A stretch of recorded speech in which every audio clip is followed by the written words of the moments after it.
தொடர்ந்து எக்ஸ்பிரஸ் 8 விரைவு செய்திகளை பார்ப்போம். தமிழகத்தில் மக்களவைத் தேர்தல் நடைபெறும் ஏப்ரல் 18ஆம் தேதி ஐடி நிறுவனங்கள் விடுமுறை அளிக்க தேர்தல் ஆணையம் உரிய நடவடிக்கை எடுக்குமாறு ஊழியர்கள் சங்கத்தினர் கோரிக்கை விடுத்துள்ளனர்.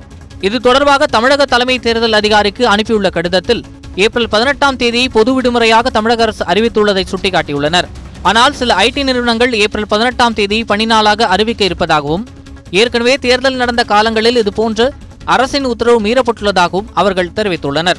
எனவே ஐடி நிறுவனங்கள் தேர்தல் தேதியன்று விடுமுறை விடுவதை உறுதி செய்ய வேண்டும் என ஐடி ஊழியர்கள் சங்கத்தினர் வலியுறுத்தியுள்ளனர். தேர்தல் நடைபெறும் நாளிலும் தேர்தலுக்கு முந்தைய நாளிலும் அரசியல் கட்சியினர் மற்றும் வேட்பாளர்கள் முன் அறிவிப்பும் இன்றி பத்திரிகைகளில் விளம்பரம் வெளியிடக்கூடாது என்று தலைமை தேர்தல் ஆணையம் அறிவித்துள்ளது. நாடு முழுக்க 7 கட்டங்களாக தேர்தல் நடைபெற உள்ள நிலையில் 11ஆம் தேதி முதல்கட்ட வாக்குப்பதிவு தொடங்கவுள்ளது. தேர்தல் நடத்தை விதிமுறைகள் அமலில் உள்ளது குறிப்பிடத்தக்கது. நாடு முழுக்க உரிய ஆவணங்கள் இன்றி எடுத்துச் செல்லப்பட்ட பணம், நகைகள் பறிமுதல் செய்யப்பட்டு வருவது குறிப்பிடத்தக்கது. விருதுநகரில் காங்கிரஸ் கட்சியின் தேர்தல் அறிக்கை வெளியீட்டு பொதுக்கூட்டத்தில் பத்திரிகை புகைப்பட கலைஞர் முத்துராஜ் தாக்கப்பட்டார். தமிழ்நாடு காங்கிரஸ் கமிட்டி தலைவர் அழகிரி தலைமையில் நடந்த கூட்டத்தின் நிறைவு நேரத்தில் தனியார் பத்திரிகையின் புகைப்பட கலைஞர் முத்துராஜை காங்கிரஸ் பிரமுகர்கள் தாக்கத் தொடங்கினர். காலியாக இருந்த இருக்கைகளை புகைப்படம் எடுத்ததாக கூறி அவர்கள் தாக்கியதாக கூறப்படுகிறது. இதையடுத்து அங்கிருந்த பத்திரிகையாளர்கள் கண்டனம் தெரிவித்து வாக்குவாதத்தில் ஈடுபட்டனர். இதனையடுத்து காங்கிரஸ் கட்சியினர் சமரசம் செய்து வைக்க முயன்றனர். காங்கிரஸ் வேட்பாளர் மாணிக் தாகூர் பாதிக்கப்பட்ட பத்திரிகையாளரை தனியார் மருத்துவமனையில் சிகிச்சைக்கு அனுமதித்தார். இந்திய மருத்துவர்கள் சிறந்த அர்ப்பணிப்பு உணர்வோடு பணியாற்றுபவர்கள் என்று ஆளுநர் பன்வாரிலால் புரோஹித் பாராட்டியுள்ளார். தமிழ்நாடு எலும்பு மருத்துவர்கள் சங்கத்தின் சார்பில் திருச்சியில் கடந்த 2 நாட்கள் கருத்தரங்கில் சிறப்பு விருந்தினராக ஆளுநர் பங்கேற்றார். அப்போது பேசிய அவர் தமிழகம் சுகாதாரத்துறையில் முதன்மை மாநிலமாக திகழ்வதாக கூறினார். இந்த நிகழ்ச்சியில் ஜப்பானிய மருத்துவர்கள் உட்பட ஏராளமானோர் பங்கேற்றனர். விழாவின் முடிவில் சாதனை மருத்துவர்களுக்கு விருதுகள் வழங்கப்பட்டன. உலக புகழ்பெற்ற சுற்றுலா இடமான உதகையில் கோடை சீசனை முன்னிட்டு நேற்று முதல் மலை ரயிலின் சிறப்பு சேவை தொடங்கப்பட்டது.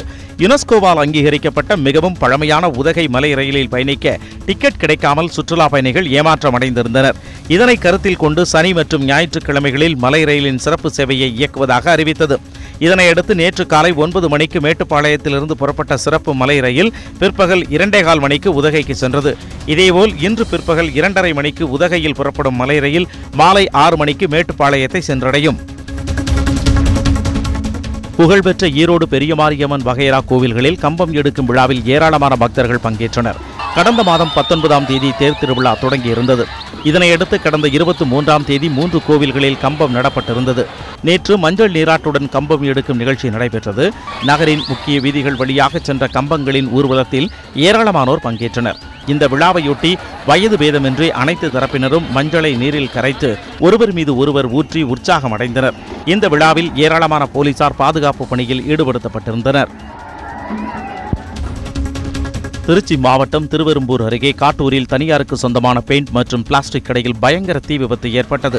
இந்த தீ விபத்தால் தஞ்சாவூர் திருச்சி தேசிய நெடுஞ்சாலையில் 3 மணி நேரம் போக்குவரத்து பாதிக்கப்பட்டது. பாலகிருஷ்ணன் என்பவருக்கு சொந்தமான அந்த கடையில் நேற்று மாலை மின்கசிவு காரணமாக தீ ஏற்பட்டது. தீயணைப்பு துறையினர் 40 நிமிடங்கள் போராடி தீயை அணைத்தனர். தீயில் சேதமான பொருட்களின் மதிப்பு 20 லட்சம் ரூபாய் இருக்கும் என கூறப்படுகிறது. திருப்பூர் மாவட்டம் காங்கேயம் அருகே புகழ்பெற்ற கண்ணபுரம் வருடாந்திர மாட்டுச்சந்தை நேற்று துவங்கியது. 10 நாட்கள் இந்த கண்காட்சி மற்றும் சந்தை நடைபெற உள்ளது. ஜல்லிக்கட்டு போட்டிகளில் சீரிப்பாயும் காளைகளை மழலைகளும் தங்கள் விளையாட்டு பொம்மை போல அழைத்து வந்திருந்தது வியப்பளித்தது. எந்தவித பயமும் இல்லாமல் காங்கேயம் காளைகளை சிறுவர் சிறுமியர் கையாண்டனர். இந்த சந்தையில் மாடுகளை வாங்க கரூர், திருச்சி, ஒரத்தநாடு, புதுக்கோட்டை மாவட்டங்களில் இருந்தும் கேரளா, கர்நாடகா, ஆந்திரா உள்ளிட்ட வெளி மாநிலங்களில் இருந்தும் வியாபாரிகள் வந்திருந்தனர்.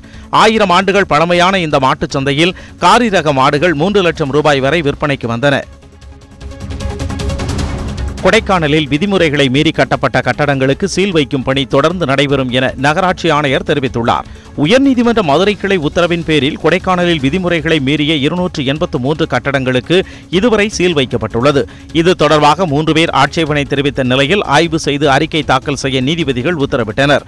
அதன் அடிப்படையில் 3 கட்டடங்களை ஆய்வு செய்த நகராட்சி ஆணையர் முருகேசன் பின்னர் செய்தியாளர்களுக்கு பேட்டியளித்தார். அப்பொழுது பேசிய அவர், அனுமதியின்றி கட்டப்பட்டுள்ள எஞ்சிய கட்டடங்களுக்கும் விரைவில் சீல் வைக்கப்படும் என எச்சரித்தார். சென்னையை அடுத்த செங்குன்றம் அருகே காவாங்கரையில் இருசக்கர வாகனத்தின் மீது லாரியின் டயர் விழுந்த விபத்தில் கவிதா என்பவர் சிகிச்சை பலனின்றி உயிரிழந்தார். பாடியைச் சேர்ந்த கவிதாவும் அவரது தங்கை சாருலதாவும் இருசக்கர வாகனத்தில் செங்குன்றம் சென்றுவிட்டு வீடு திரும்பும் பொழுது இந்த கோர விபத்து நடந்துள்ளது. படுகாயமடைந்துள்ள சாருலதா பாடியநல்லூர் அரசு மருத்துவமனையில் சிகிச்சை பெற்று வருகிறார். விபத்து குறித்து வழக்கு பதிவு செய்துள்ள போலீசார் விபத்து நடந்த இடத்திற்கு அருகில் உள்ள சிசிடிவி கேமராக்களை ஆய்வு செய்து லாரி ஓட்டுநரை தேடி வருகின்றனர்.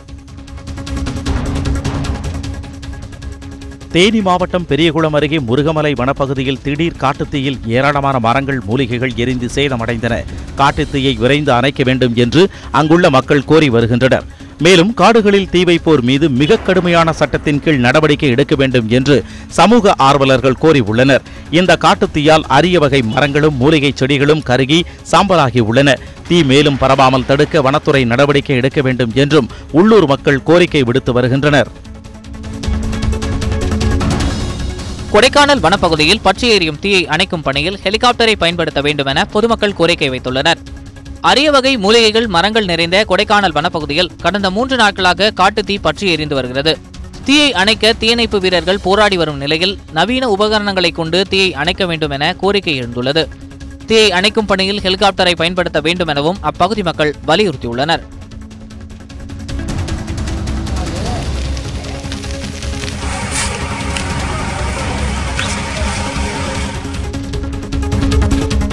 அந்தமான் நிக்கோபார் தீவுகளில் ரிக்டரில் 4.5 பதிவான நிலநடுக்கத்தால் அச்சமடைந்த பொதுமக்கள் வீதிகளில் தஞ்சமடைந்தனர். நிக்கோபார் தீவுகளில் பிற்பகல் 2 மணி அளவில் லேசான நிலநடுக்கம் ஏற்பட்டது. ரிக்டரில் 4.5 பதிவான நிலநடுக்கத்தால் வீடுகள், வணிக வளாகங்கள் லேசான அதிர்வுக்குள்ளாகின. இதனால் அச்சமடைந்த பொதுமக்கள் வீடுகள் மற்றும் கட்டிடங்களிலிருந்து அலறியபடி வெளியேறி வீதிகளில் தஞ்சமடைந்தனர். சில நொடிகளில் அதிர்வு ஓய்ந்ததால் மக்கள் மீண்டும் தங்களது பணிகளை தொடங்கினர். இதில் கட்டிட சேதமோ உயிரிழப்போ ஏற்பட்டதாக தகவல் எதுவும் வெளியாகவில்லை. வந்தே பாரத் ரயில் மீது கல்லெறிந்து தாக்குவோரை கண்டறிய ரயில்வெளி பகுதியில் கேமராக்கள் பொருத்தப்பட்டுள்ளன. நாட்டின் முதல் என்ஜின் இல்லாத ரயிலான வந்தே பாரத் தனது பயணத்தை தொடங்கியதிலிருந்து தாக்குதலுக்கு உள்ளாகி வருகிறது. வந்தே பாரத் ரயில் மீது இதுவரை 12 முறை மர்ம நபர்கள் கல்வீசி தாக்கியுள்ளனர். இதனால் இந்த ரயிலில் பயணிக்க பொதுமக்கள் அச்சம் தெரிவித்துள்ளனர். இதையடுத்து கல்வீசி தாக்குதல் நடத்தும் மர்ம நபர்களை அடையாளம் காணுவதற்காக ரயிலுக்கு வெளியில் ரயில்வே நிர்வாகம் கேமராக்களை பொருத்தியுள்ளது.